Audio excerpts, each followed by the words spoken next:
Masih dalam Kompas Aceh, saudara bantuan langsung tunai atau BLT yang menggunakan dana desa dari Kementerian Desa Selasa mulai disalurkan oleh sejumlah desa di Kabupaten Piren untuk masyarakat yang terdampak COVID-19.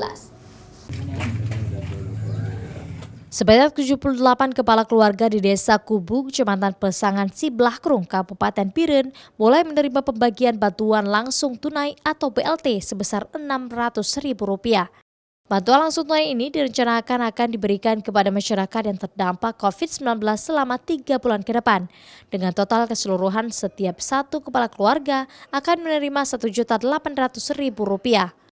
Dari 200 lebih kepala keluarga di desa tersebut, penerima bantuan langsung tunai dipilih dengan sejumlah kriteria seperti kurang mampu, bukan aparatur sipil negara, serta tidak termasuk dalam penerima bantuan dari pihak lain.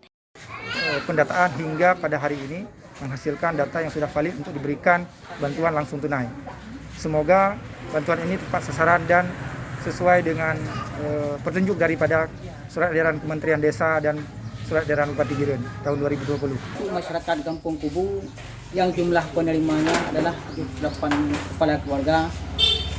BLT dana desa rencana dibagi dalam 3 tahap pembagian, yaitu sesuai arahan dari Menteri Desa terhitung mulai bulan April, Mei, dan juga Juni. Selain itu, bantuan ini diharapkan mampu meringankan beban masyarakat yang terdampak pandemi COVID-19, serta untuk mencukupi kebutuhan menjelang Lebaran Idul Fitri 1441 Hijriah mendatang. Syahril, Kompas TV, Piren.